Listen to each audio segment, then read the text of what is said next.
Bonjour Gabriel, Bonjour Valérie. merci d'être avec nous aujourd'hui à l'issue de ces 11 années dans lesquelles tu as été brillamment président de l'EMCC. C'était intéressant de t'écouter aujourd'hui sur un peu ton regard de l'évolution du métier. Puis près de 15 ans que tu le pratiques, 11 ans que tu t'engages auprès de l'EMCC. Est-ce qu'en tout premier lieu, tu pourrais nous dire qu'est-ce qui fait que tu es devenu coach finalement Alors c'est une excellente question Valérie, parce que tu sais qu'on a tous des parcours assez atypiques. Nous avons tous en général une première partie de vie, une première partie de carrière. Et qui a marqué vraiment mon parcours, je vais le faire très brièvement, c'est d'abord une passion pour l'organisation. Donc je suis arrivé après avoir fait des études d'économie politique à l'université qui m'ont absolument passionné. Je suis très vite devenu consultant en organisation à une époque où le coaching était à peine balbutiant, c'était le début des années 90. Mais très vite dans mon équipe, parce que j'ai une équipe qui a grossi assez vite, jusqu'en 2001, j'ai eu 37 collaborateurs. Très vite dans cette équipe, j'ai eu ce que l'on appelait déjà, dans certains cas, des coachs d'organisation.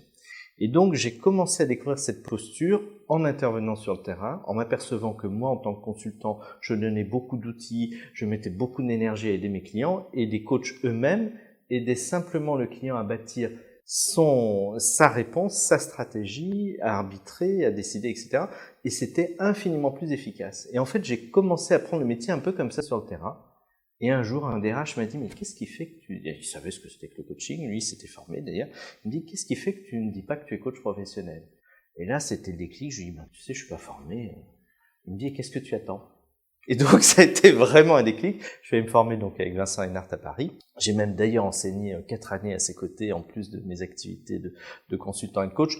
Tout de suite, j'ai basculé sur la posture de coach parce que je la trouvais infiniment plus efficace, beaucoup plus passionnante, parce qu'elle contribue à faire que le client avance lui-même sans perte de compétences, bien au contraire, en s'enrichissant de tout ce que on l'encourage à expérimenter, à découvrir. Et le métier a énormément évolué depuis 11 ans puisque il s'est professionnalisé, il s'est régulé, il s'est organisé, il s'est structuré. Toi, tu donnerais en fait quelle analyse de la façon dont tu as vu évoluer le métier du coaching en France, mais en Europe, puisque tu as été patron de l'EMCC pendant toutes ces années. S'il y avait 3-4 éléments clés qui ont fait vraiment la différence entre il y a 10 ans et aujourd'hui dans le métier du coaching. Ouais. Alors je précise, je tiens quand même à rectifier, je n'ai pas été 11 ans président, je me suis engagé depuis 11 ans au sein de l'EMCC et je présidais l'EMCC. Je dis je présidais parce que là, dans quelques semaines, mon mandat prend fin, depuis seulement mars 2016 tout de même. Alors c'est vrai que le métier a beaucoup changé. D'abord, nous avons en 2021 des acteurs beaucoup plus professionnels qu'à la fin des années 80 quand le métier a émergé. D'abord, les formations ont évolué, elles sont plus structurantes, elles sont plus solides, elles sont plus longues. Il y a eu aussi vraiment des marqueurs qui ont investi le métier, c'est-à-dire que maintenant tout le monde sait qu'un coach professionnel, en tout cas dans les grandes entreprises, dans les administrations d'État, dans les collectivités territoriales, tout le monde sait qu'un coach professionnel, c'est un coach formé, certifié, supervisé, en formation continue, qui se forme chaque année et qui est rattaché légalement à un code de déontologie, c'est-à-dire qui est adhérent d'une fédération. Quand on a ces éléments-là, que les DRH maintenant connaissent tous bien, que les dirigeants de grandes entreprises connaissent tous bien, déjà on a un métier qui s'est structuré et professionnalisé. Et puis, surtout, les demandes ont explosé. Et elles ont explosé parce que la société se transforme à une vitesse absolument fabuleuse. Je ne vais pas refaire toute l'arrivée de l'Internet, des communications permanentes, mais nos organisations sont devenues extrêmement complexes, et c'est parce qu'elles sont devenues complexes que de plus en plus d'acteurs dans les organisations ont besoin de ces espaces pour se poser, prendre du recul, se questionner, être questionné, bénéficier de l'effet miroir du coach. Enfin, nos sociétés post-industrielles et hyper connectées ont besoin absolument de ces espaces-là. C'est pour ça que pour moi, ce métier a un avenir extraordinaire. Et il a un avenir extraordinaire aussi parce qu'on a une diversité de profils qui nous rejoignent.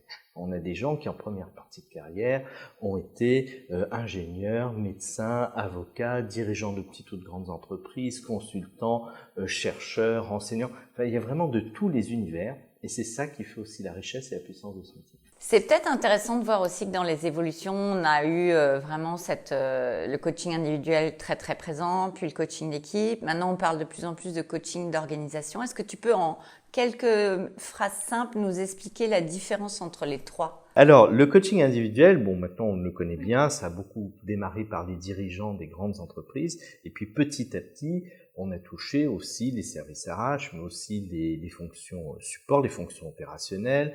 On touche maintenant, y compris aussi du manager de terrain et du collaborateur, entre guillemets, simple. Ça n'a rien de disqualifiant, bien sûr, mais donc pas forcément aussi des managers. Donc on est vraiment descendu dans les strates des organisations. Mais très vite, ce qu'il est apparu, c'est qu'on avait besoin d'accompagner un écosystème. Et on est parti après de l'écosystème de l'équipe, c'est-à-dire d'abord faire en sorte que l'équipe se construise vite. On a des équipes qui se splitent, on a des équipes qui se reconfigurent de plus en plus rapidement. Et donc pour cela, on a besoin aussi d'avoir des équipes qui montent très vite en compétences. Et pour qu'elles montent en compétences, nous le savons toi et moi très bien, eh bien elles ont besoin d'avoir un vécu collectif, elles ont besoin de créer des interactions de très grande qualité. Et puis très vite aussi, on a eu des demandes sur ce qu'on appelle des coachings d'équipe de performance, c'est-à-dire des équipes capables de décider beaucoup plus rapidement, d'avoir une vision partagée qu'ils sont capables de faire évoluer au gré des ruptures de marché qu'elles vivent. Et pour ça, on avait bien sûr le coaching d'équipe. Très vite aussi, on a eu le coaching de cohésion d'équipe pour faire en sorte aussi qu'il y ait une qualité de vie et une qualité au travail, et puis une qualité d'interaction et de coopération de haut niveau, notamment pour des équipes un petit peu anciennes qui avaient accumulé quelques cailloux dans la chaussure. Et puis, il y a deux phénomènes émergents très forts et qui, à mon avis, vont colorer le métier dans les prochaines années et qui sont deux éléments émergents complémentaires et de très haut niveau et qui fait qu'on a besoin d'avoir des coachs à un niveau d'expertise beaucoup plus élevé qu'avant. Et on commence à les avoir. Il y a la seniorité de nos 30 années de métier et puis aussi l'excellence de nos formations. C'est ce qu'on appelle le team consistency ou la cohérence d'équipe. Et on en a parlé récemment, c'est par exemple, en plus du métier de coach, de faire appel à la première compétence du coach, qui peut être par exemple financière, comme c'est mon cas, ou marketing, pour les gens qui ont fait du marketing avant, ou ergonomique, ou industriel. On a par exemple des ingénieurs industriels qui sont capables, qui sont devenus coachs et qui sont capables de dire à l'entreprise, attention, là, on pense qu'il faut que vous portiez un regard spécifique sur tel endroit. Moi, j'avais accompagné comme ça une direction administrative et financière, donc je m'étais aperçu que ces indicateurs de performance étaient contraires à la pérennité de l'organisation. Et donc, ayant pointé ça du doigt, le DAF me dit, ah ben oui, c'est pas possible qu'on continue avec des indicateurs pareils, mais c'est le groupe qui me les a imposés.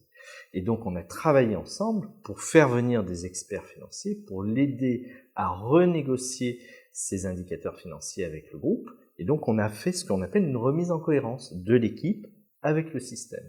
Et ça nécessite effectivement des coachs un peu plus aguerris, bien sûr, et qui soient prêts à travailler avec des consultants, avec des formateurs, des experts métiers. Et tout ça, ça prépare l'émergence d'un autre type de coaching encore plus complexe et qui répond vraiment aux nouveaux besoins de nos organisations. C'est le coaching d'organisation et de systèmes complexes. Alors, quand je parle de système complexe, on me dit c'est un peu une tautologie. Bon, un système par définition est complexe, mais quand on parle de système complexe, c'est que maintenant on va accompagner une filière. Par exemple, la filière bois, la filière aéronautique, la filière automobile. Toute une filière, pas seulement une entreprise, mais plusieurs entreprises. Par exemple, pareil dans la sphère publique, avec les SEM, etc. Et puis, il y a le coaching dans l'organisation. Alors, tu vas me dire, mais qu'est-ce qui caractérise fondamentalement un coaching d'organisation? Eh bien, quand tu accompagnes une équipe, tu as un coach ou deux coachs en coanimation sur quelques mois et basta. Quand on accompagne une organisation, en face du système de l'organisation qui est un système complexe, on met un autre système complexe de même ordre en accompagnant. C'est-à-dire qu'on va mettre par exemple un coach maître d'ouvrage, des coachs, des consultants, des formateurs, des experts métiers qui vont constituer un système et qui va interagir avec l'autre système. Et le coach à la tête de ce système accompagnant va mettre en place une intervision des coachs et des consultants, une supervision du système spécifique, et puis il va interagir avec l'autre système. Et ça, c'est absolument passionnant, parce que ça demande d'abord un niveau de technicité bien plus élevé, une compréhension des enjeux de l'organisation très élevée. Je pense qu'il faut quand même avoir vraiment vécu dans les organisations pour comprendre cette complexité, Et nos grandes organisations ont besoin de cela. Le dirigeant et les équipes ont besoin de cela. C'est très proche en fait de ce que font aujourd'hui les grands cabinets de conseil, mais c'est dupliqué au métier du coaching, c'est-à-dire comment je mets une équipe de coachs et de consultants en action auprès de mon client pour l'accompagner sur les aspects humains, d'organisation, de coopération et autres. On n'intervient pas sur la stratégie ou l'orga elle-même. Mais on s'applique les mêmes règles, c'est-à-dire comment on se supervise, on s'intervise. En tentant d'en parler, on pourrait, moi je me mets à la place de certains dirigeants ou des RH, dire oulala, les coachs deviennent peut-être un peu gourous, ils s'intermêlent partout, à tous les endroits. Moi je préfère qu'ils restent juste coach individuel. Comment faire pour que notre métier soit crédible comme celui du consultant aujourd'hui, en tout cas ceux qui font bien leur métier, et quel piège éviter pour ne pas passer pour des gourous, et comment le métier s'est-il régulé justement? Alors, c'est une excellente question, merci pour cette transition. D'abord, je pense le premier point de repère, c'est de rester sur les fondamentaux du coaching. Des contrats écrits. La deuxième chose, c'est que le coaching, que ce soit de l'individu, de l'équipe ou de l'organisation, c'est une intervention brève. Même sur du coaching d'équipe, c'est 1 an et demi maximum. Alors c'est vrai que c'est extrêmement différent du consulting. Je pense qu'une entreprise qui fait appel à des vrais coachs d'organisation, il n'y a pas de risque qu'il y ait un effet Enron. C'est pas possible. Parce que, pour 2 raisons. La première, c'est que l'intervention est courte et que le coach reste centré sur les processus et pas les contenus. Donc l'entreprise n'est pas dépossédée de son savoir et de son savoir-faire. Pas du tout. Et au contraire, on considère, nous, que l'entreprise a toutes les compétences requises, en interne ou avec ses partenaires sous-traitants. Et nous allons plutôt la faire monter en puissance sur des processus. Sur la relation, la confiance, la coopération, l'écoute. Par exemple, mais aussi c'est la capacité à prendre des décisions rapidement. Voilà, par exemple.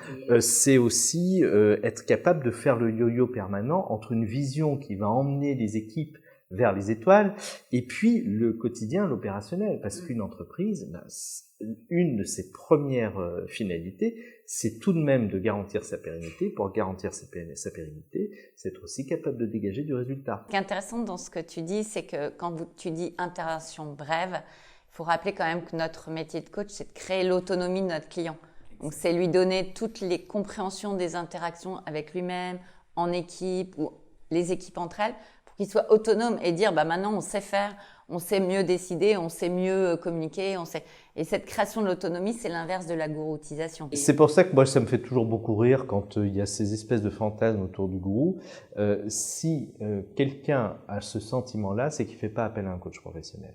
Et les fédérations sont là justement pour être les garantes de la bonne application du principe de ce qu'est le coaching, donc ces interventions brèves. On évoquait tous les deux ensemble les évolutions récentes et assez fortes dans la notion de régulation. Il faut savoir que le MCC Global et l'ICF Global ont signé en 2015 une charte avec l'Union européenne qui nous contraint de mettre en place des procédures de traitement des plaintes dans tous les pays de l'Union européenne. Oui. Et donc en France, le MCC France a mis en place sa procédure et nous traitons quelques cas. Ils ne sont pas énormes et j'allais dire c'est plutôt dans l'étiage bas de ce qui se passe dans les métiers parce qu'on a toujours des gens qui peuvent dériver comme chez des avocats, comme chez des notaires, comme chez des médecins, des chirurgiens, enfin tous les secteurs peuvent être impactés par quelques brebis galeuses, mais elles sont extrêmement rares et nous les traitons. Nous avons une procédure qui a été validée par l'Union européenne. Et en France, nous avons en plus mis en place des garde-fous avec la branche professionnelle à laquelle nous sommes rattachés, le Bureau d'études techniques, ingénierie, conseil, à travers les 2 fédérations professionnelles qui travaillent sur ces sujets, qui sont le CINOV et qui sont le Syntec. Et puis bien sûr notre syndicat interprofessionnel qui recouvre toutes les fédérations en France qui s'appelle le CIMAX. Donc cela a avancé, ce métier est vraiment devenu un métier institutionnalisé, c'est-à-dire reconnu par les pouvoirs publics, reconnu par les partenaires sociaux. Nous aurons bientôt, pour terminer cette institutionnalisation, notre code NAF et notre code ROM, c'est-à-dire que l'INSEE pourra évaluer très précisément l'impact de notre activité sur la compétitivité économique et sociale des organisations françaises. Donc ça, c'est vraiment pour tout bientôt, c'est le dernier étage. Mais déjà, nous sommes pesés par l'État. Chaque année, nous sommes pesés par l'État. Donc ça, c'est une révolution. Et en même temps, c'est vraiment quelque chose moi qui me tenait à cœur parce que j'ai une passion pour le paritarisme français. Il paraît que je fais pas partie des nombreux passionnés par ça, mais moi je suis passionné par ça. Et je me suis dit, le paritarisme français peut offrir cet espace de protection pour le métier de coach professionnel et en même temps lui laisser une grande liberté de continuer à croître, à se structurer, parce que nous devons coller aux évolutions de la société, coller aux évolutions de l'entreprise. Ça c'est indispensable. Donc on a besoin d'une grande souplesse et on ne peut pas être enfermé dans un carcan. Et je pense qu'on est en train de réussir ce pari d'être vraiment un métier institutionnalisé, en même temps un métier qui garde cette souplesse pour s'adapter en permanence. Oui, et puis comme tous les métiers, notre métier doit se développer, évoluer à l'aune de ce que vivent nos entreprises. Bon, comme tout métier, professionnalisation récente, métier récent, métier encore toutefois, même si on pense l'inverse, assez méconnu globalement, il s'agit parfois de se défendre contre des attaques de part et d'autre. Quelle est ta stratégie pour que le métier du coaching reste un métier reconnu, professionnel et crédible et qu'on évite ce genre d'attaques un peu inutiles? Alors effectivement, dès qu'un métier commence à être vraiment en vue, nous pouvons subir des critiques et c'est tout à fait OK, à condition bien sûr que ces critiques soient fondées. Récemment, vous le savez, une certaine philosophe avec un nom un petit peu connu nous avait critiqué sur des fondements qui étaient complètement erronés. J'ai eu l'occasion d'en parler à travers beaucoup de vidéos. Mais c'est aussi le signe que c'est un métier vivant, que c'est un métier de la complexité et que c'est un métier qui est vraiment de plus en plus visible. Donc, les critiques ne me surprennent pas. Quel métier en France, ou ailleurs dans le monde, n'a pas subi de critiques? Je pense qu'au contraire, finalement, nous pouvons en faire un véritable levier pour continuer à acculturer les individus, les équipes, les organisations qui ne savent pas encore suffisamment que, par exemple, le coaching, c'est pas simplement ce que j'appelle du coaching orthopédique. C'est-à-dire, on n'irait pas bien et on ferait en sorte que le collaborateur aille mieux, marche mieux ou je ne sais quoi. Le coaching, c'est aussi un véritable investissement, c'est un véritable pari pour développer les potentiels des personnes. Et de plus en plus d'organisations, qu'elles soient publiques, privées, des collectivités territoriales, des services de l'État, des petites et des grandes entreprises, des associations aussi, font appel à des coachs professionnels pour développer les potentiels et faire rayonner les talents des collaborateurs. Et ça, c'est vraiment une évolution aussi qui est majeure.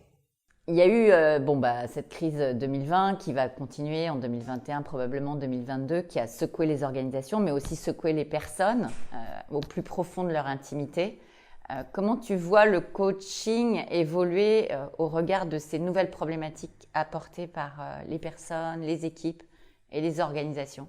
Alors, c'est vrai que cette crise sanitaire qui est absolument hors norme, je pense et j'espère que nous n'en revivrons pas de sitôt de cet ordre. En général, je ne sais pas si c'est toutes les 40 ans ou 50 ans à peu près qu'une crise sanitaire de cet ordre émerge. Elle nous a en fait permis plein de choses. D'abord, de lever le fantasme sur l'impossibilité de télétravailler ou au contraire de télétravailler en permanence. Il y avait ces espèces de fantasmes, il y a des gens qui étaient archi contre, des gens qui disaient « moi je peux télétravailler sans souci ». Et puis, on s'est rendu compte que malgré tous les outils technologiques absolument fabuleux que nous avons, en 2021, on fait de la visioconférence quasiment gratuitement, dans le monde entier, avec une qualité de son et d'image quand même assez extraordinaire, eh bien, on se rend compte que malgré tous ces outils, malgré toute cette souplesse, le télétravail bute sur les éternelles limites. C'est que pour certains, c'est la solution et pour d'autres, ça n'est absolument pas la solution. C'est-à-dire que nous avons toujours besoin de prendre en compte toute la diversité des besoins de l'humain. Voyons toutes les modes qu'il y a eu dans les entreprises, par exemple les open space, par exemple, etc. Toutes ces modes qui laissaient penser qu'on pouvait mettre en place une seule organisation de travail standard pour tout le monde et qui allait répondre aux besoins de tout le monde est définitivement morte. Nous avons des gens qui se sont très très bien adaptés au télétravail, d'autres qui aiment bien le vivre 2 jours ou 3 jours par semaine, et puis d'autres pour qui c'est insupportable, qui ont vraiment besoin de sortir, de voir leurs collègues, d'avoir des interactions. J'ai comme ça une agence dans le domaine de l'agencement paysager qui me dit, nous, si on n'a pas nos espaces informels, nos échanges informels autour de la machine à café, au restaurant, c'est juste invivable. Nous avons besoin de ça parce que non seulement ça aère notre temps de travail, mais aussi ça enrichit, ça densifie la relation et nous n'avons pas du tout ça en télétravail. On a parlé d'évolution du métier du coaching. Il y a une rupture qui est en train d'arriver comme un tsunami et je fais partie du tsunami puisqu'on a lancé, comme tu le sais, notre plateforme Click and Coach qui est un nouveau business model qui donne accès aux entreprises à un très grand nombre de coachs, 100, 200, 300 coachs dans le monde entier en format Doctolib. Comment tu perçois l'évolution de ce coaching à distance au travers de plateformes en marketplace? Parallèlement à cette crise sanitaire qui nous a permis vraiment de faire émerger de nouveaux besoins, d'identifier de nouvelles ressources chez les collaborateurs, dans les équipes, dans les organisations, on voit aussi une autre tendance lourde qui est pour l'instant à mon avis qu'émergente mais qui est lourde, qui est la digitalisation de la relation entre le coach professionnel, le coaché et le client prescripteur. Alors c'est une démarche qui est extrêmement intéressante, qu'il ne faut pas du tout minimiser. En même temps, j'aimerais bien y apporter des nuances. C'est-à-dire que au début, il y avait un petit peu la crainte chez les coachs professionnels que cette arrivée des plateformes qui allaient finalement agir comme un intermédiaire de flux entre le client et le coach risquait d'uberiser, c'est le terme utilisé, d'uberiser le métier, c'est-à-dire avec un effondrement des prix, un affaissement des compétences, etc. Il y a eu quelques tentatives, il y a encore quelques tentatives de plateformes de faire beaucoup de volume, du standard, etc. Je pense que fondamentalement, ça n'est pas le gros besoin des organisations. Les organisations ont besoin d'avoir au contraire des plateformes qui soient à la fois très souples, très ouvertes, ce que j'appelle un peu les plateformes carré de soie, qui vont être capables finalement de mixer toutes les formes. Et c'est tout à fait le cas, je crois, de Click and Coach, qui à la fois peut proposer du sur-mesure, du présentiel, du distanciel, de l'accompagnement massif, enfin vraiment être capable finalement, par effet miroir, de reproduire tout ce que nous avons été capables d'expérimenter, de mettre en œuvre avec nos clients. On se retrouve en 2030. Qu'est-ce qu'on aura fait évoluer, nous, coachs professionnels, dans ce métier, s'il y avait encore des choses à faire évoluer? Et comment tu perçois que les organisations, les équipes et les personnes vont utiliser le coaching? Voilà, quelle serait ta vision de cette évolution? Alors, j'aime beaucoup cette question un petit peu prospective sur à quoi ressemblera notre métier en 2030 ou encore mieux dans 30 ans. Alors, dans 30 ans, je serai peut-être vraiment papy, effectivement. Peut-être que j'aurai encore l'occasion d'exercer ce métier sous une forme ou sous une autre. Ça me ferait peut-être vraiment plaisir de le faire. Je pense que ce métier aura encore beaucoup changé. On a vu une évolution massive, on en a parlé tout à l'heure, depuis 88, la première formation à Paris de coach professionnel, à 2021, les changements étaient majeurs. Ce que j'entrevois déjà, je le disais il y a 2 ans ou 3 ans, en parlant d'une perspective 2022-2025, je crois que nous y sommes déjà, c'est que notre métier va avoir un enjeu de contribuer à la réhumanisation de notre société et la réhumanisation des espaces de travail. Quand je parle de réhumanisation, nous le voyons bien, l'entreprise va avoir, pour optimiser ce flux, optimiser ses coûts, tendance à pousser vers le télétravail, pousser vers le distanciel, c'est-à-dire qu'on prendra peut-être de moins en moins l'avion en classe affaires pour aller faire une réunion à Tokyo, New York ou Berlin. En revanche, eh bien, progressivement, les individus vont perdre cette habitude d'être en présentiel, d'échanger en direct. Et il y a un deuxième phénomène qui arrive en parallèle de cela, c'est l'émergence massive de ce que nous appelons communément l'intelligence artificielle et de ce que Joël de René appelle plutôt, et je préfère ce terme, l'intelligence auxiliaire ou l'intelligence augmentée, celle qui va rajouter des propriétés de la performance à l'intelligence humaine. Eh bien, cette intelligence artificielle va se fondre de plus en plus dans le paysage de l'interaction professionnelle pour une raison très simple, c'est que moi-même, par exemple, hier, je viens de franchir la barre des 50 000 mails non lus. Imaginons ce que cela donne, ce que cela représente, 50 000 mails non lus. Donc c'est sûr que le jour où je vais avoir une intelligence artificielle, et ça commence, ça y est, c'est déjà en expérimentation, les services sont même déjà proposés, le jour où j'ai une intelligence artificielle qui va m'élaguer tous les mails inutiles, me synthétiser tous ceux qui ne sont pas très importants, me préparer des réponses pour tous ceux qui sont clés à partir de la manière dont moi-même j'aurai tendance à répondre, puisqu'elle sera capable de scanner tous mes écrits, tous mes contenus et de comprendre comment je réfléchis et comment j'ai interagi avec le monde, eh bien l'individu va perdre aussi cette capacité d'interagir directement et par exemple de gérer les conflits, les différences de représentation, parce que l'intelligence artificielle saura aplanir tout ça. Donc il y aura un gain de productivité absolument gigantesque. C'est un petit peu le taylorisme du XXIe siècle. C'est-à-dire qu'on va gommer toutes les aspérités, toutes les crises, toutes les incompréhensions. On pourra dialoguer avec un Coréen, un Chinois, un Suédois ou un Sud-Américain sans aucune difficulté, ni barrière de langue, ni compréhension des enjeux, etc. Puisque l'intelligence artificielle fera tout ce travail de transcription.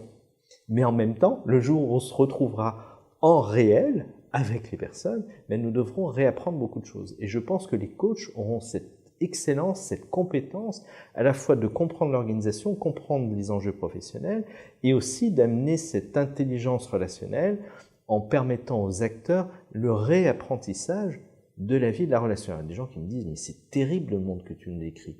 Peut-être, mais c'est probablement le monde vers lequel nous nous dirigeons et l'humain aura toujours besoin de recréer l'humanisation. Et c'est là où nous aurons une nouvelle place absolument centrale. Je disais en riant il y a 3 ans, prochainement, nous aurons des gens qui viendront nous voir en nous disant « Vous savez, je suis pas sûr d'être d'accord avec moi-même ».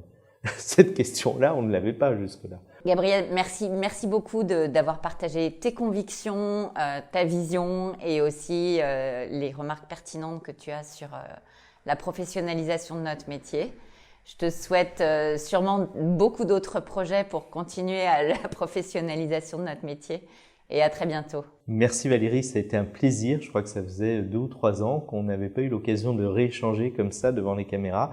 C'est toujours un immense plaisir de pouvoir faire le point comme ça avec toi parce que je suis sûr que justement dans 20 ou 30 ans, quand nous regarderons, nous dirons quel chemin parcouru quoi. Oui, quand on sera toi et moi, papy, mamie. Voilà. Ou quoi, je le mets.